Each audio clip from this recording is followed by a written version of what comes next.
BPSC परीक्षा को रद्द करने की मांग को लेकर अभ्यर्थी लगातार धरने पर बैठे हैं।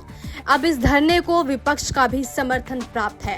इन सब के बीच अब पप्पू यादव भी अभ्यर्थियों से मुलाकात करने पहुंचे। इस दौरान पप्पू यादव ने सरकार पर निशाना साधा।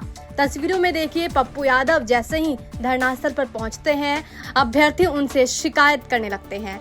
इन सब के बीच गुरु रहमान भी पप्पू यादव से बीपीएससी की शिकायत करते हुए नजर आए। पप्पू यादव ने इस दौरान क्या कहा, सुनिए। आज यहाँ पहुँचे हैं, छात्र काफी आक्रोशित हैं। देखिए, मुझको समझ में नहीं आता। मेरा सवाल ये है कि बच्चे सीसीटीवी फुटेज का जिक्र कर रहे हैं कि जहाँ जहाँ एग्जाम हुआ उसका सीसीटीवी फुटेज आप सामने लाइए। बच्चे का कहना है 50-60 बच्चों को मात्र क्वेश्चन दिया गया, उसके बाद किसी को क्वेश्चन नहीं मिले। खगड़िया में पदाधिकारी के बच्चे को मुर्गा भात खिला करके एग्जाम दिलाया गया। गया में लाउड स्पीकर के द्वारा क्वेश्चन सॉर्ट आउट करवाया गया, और ये वही क्वेश्चन है जो नॉर्मल तरीके से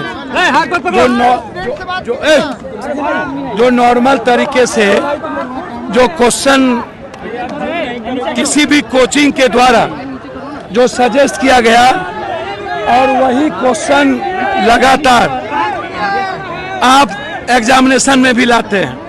कि इसमें सिर्फ बीपीएससी ही चोर तो अब बड़ा है, लेकिन बीपीएससी को कंडक्ट कौन करती है? व्यवस्था सरकार कंडक्ट करती है। बीपीएससी चेयरमैन बनाता कौन है? एक तो रिटायरमेंट करने वाला चेयरमैन को भी बना दिया जाता, और जिस पर निगरानी होता उसको बना दिया जाता। तो सरकार क्यों चुप है? एक तो सबसे बड़ा सवाल ये है। दूसरा, ये 4 सिस्टम के द्वारा लगातार नालंदा ही एक शहर ऐसा क्यों है जो 90 के पहले से लेकर के आज तक एक शहर से लगभग सभी एग्जामिनेशन के पेपर लीक आउट होते रहे हैं, बड़े और छोटे स्केल पर। अब यदि आप कहते हैं कि हम दूसरे नॉर्मलाइजेशन में, इन्होंने कहा कि हम नॉर्मलाइजेशन जैसे मुद्दे मेरे विचार में नहीं है, जबकि आप जब एग्जाम लिए तो क्वेश्चन 2 प्रकार के थे बिल्कुल रूप से। तो अब तो सारे लगभग 4 लाख बच्चे, 12,000 बच्चे यदि हमारे उस एग्जामिनेशन, सरल एग्जामिनेशन के तहत आ भी जाएंगे, और आप यदि इसको नहीं बदलते तब भी 4 लाख के लगभग बच्चे प्रभावित हो गए और मर जाएंगे। जिसका अंतिम क्वेश्चन था, अंतिम उम्र था, जो इसके बाद वो उसका लाइफ नहीं बचेगा, वो तो लगभग बर्बाद हो जाएगा। तो री एग्जामिनेशन ही मात्र एक उपाय है।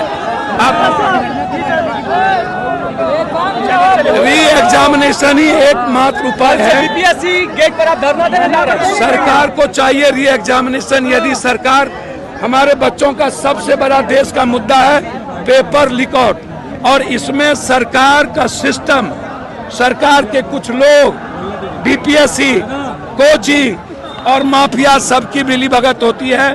4 सिस्टम मिलकर के इस देश के युवाओं के भविष्य और जिंदगी के साथ खिलवाड़ करती रही है। ये क्वेश्चन पेपर लीक आउट कब बंद होगा? सीसीटीवी फुटेज को सामने लाइए। 12,000 बच्चे का एग्जामिनेशन यदि कैंसिल हुआ तो सभी बच्चों का एग्जामिनेशन को कैंसिल करिए, और उसके बाद नए क्वेश्चनर के द्वारा एग्जाम लीजिए। यदि आप ऐसा नहीं करेंगे तो हमारे जैसे लोगों को बच्चे के भविष्य के लिए मरने के अलावा कोई रास्ता नहीं है।